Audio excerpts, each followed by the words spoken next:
जम्मू कश्मीर के famous tourist place Pahalgam में मंगलवार को दिल दहला देने वाला आतंकी हमला हुआ, जिसमें 26 पर्यटकों की मौत हो गई और कई लोग घायल भी हैं। ये हमला अनंतनाग जिले के बायसरान घास के मैदान में हुआ है, जो अपनी प्राकृतिक सुंदरता के लिए दुनिया भर में मशहूर है और मिनी स्विट्जरलैंड के नाम से जाना भी जाता है। आतंकियों ने बायसरान में पर्यटकों पर अंधाधुंध गोलीबारी की और खास तौर पर पुरुषों को निशाना बनाया। पहलगाम में पर्यटकों पर हमला सिर्फ कश्मीरियत और इंसानियत पर चोट नहीं है, बल्कि कश्मीरी आवाम के पेट पर भी लात मारने जैसा है। श्रीनगर से करीब 90 किलोमीटर दूर बायसरान में बड़ी संख्या में पर्यटक घूमने आए हुए थे। प्रत्यक्षदर्शियों ने बताया है कि आतंकी बायसरान घाटी के जंगलों से निकले और पर्यटकों पर ताबड़तोड़ फायरिंग शुरू कर दी। पुलिस ने यह कहा है कि इस बार आतंकियों ने खास तौर पर आम पर्यटकों को निशाना बनाया, जो अब तक नहीं होता था। ये हमला उस समय हुआ जब पर्यटक सीजन अपने चरम पर है और पहलगाम में भारी संख्या में सैलानी पहुंच रहे थे। ऐसे में ये हमला कश्मीर के आवाम के लिए एक बड़ा झटका माना जा रहा है, क्योंकि आतंकी हमले का सीधा असर जम्मू कश्मीर जाने वाले सैलानियों पर पड़ता है। आखिर ये इसका असर क्या होता है, हम आपको यहाँ बताते हैं। जम्मू कश्मीर के 36 साल के आतंकवाद के दौरान पर्यटकों पर इतना बड़ा हमला कभी नहीं हुआ था। ये घटना उस जगह पर हुई है जहां पर पैदल या फिर घोड़े पर सवारी कर से ही जाया जा सकता है। अनंतनाग जिले के बायसरान घास बर्फ से जमी रहती है, जहां पर पर्यटक घूमने और देखने के लिए जाते हैं। इस बार भी बड़ी संख्या में पर्यटक छुट्टी मनाने के लिए गए हुए थे। जंगल में छिपे आतंकियों ने पर्यटकों को निशाना बनाया। आतंकवादियों ने चुन चुनकर टूरिस्ट को गोलियों से भून डाला। उसकी पूरी दुनिया में अब निंदा हो रही है।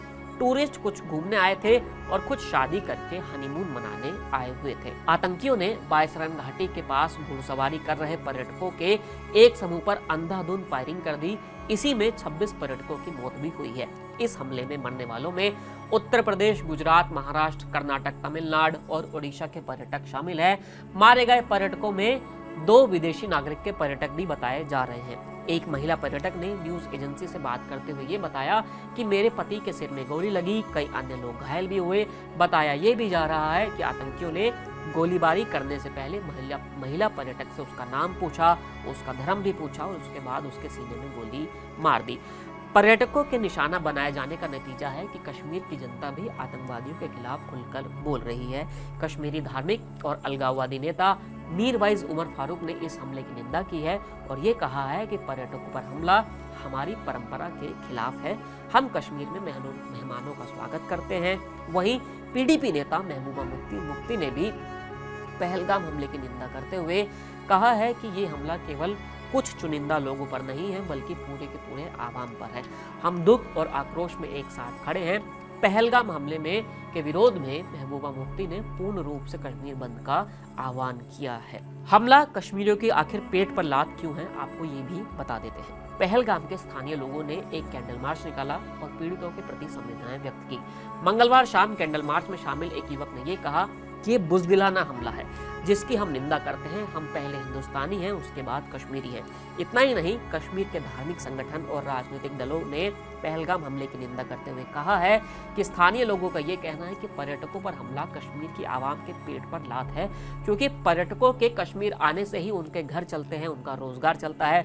अगर इस तरह का हमला होगा तो आखिर यहाँ पर घूमने कौन आएगा और किस तरह से जो स्थानीय जो व्यापार है वो किस तरह से आगे बढ़ पाएगा, और वो भी इस वक्त में जब मौसम आपका पीक पर चल रहा है। और ये वो वक्त है जब गर्मी के मौसम में लोग बहुत ज़्यादा कश्मीर में घूमने जाते हैं, लेकिन ऐसे वक्त में हमला हो जाने से आने वाले कुछ महीनों में एक तरह से पर्यटन पर भी असर पड़ेगा और जो लोग अभी कश्मीर में मौजूद थे वो भी तुरंत वापस आना शुरू कर चुके हैं। इसलिए ये बात कही जा रही है कि आतंकियों ने भले ही कुछ लोगों को मार दिया हो, लेकिन एक तरह से उसने फिर से कश्मीर के जो पर्यटन है उसको पूरी तरह से खत्म कर दिया है, और यही कारण है कि गुस्सा हर किसी में भरा हुआ है। फिलहाल इस वीडियो में इतना ही, फिर मिलेंगे नए वीडियो के साथ। शुक्रिया।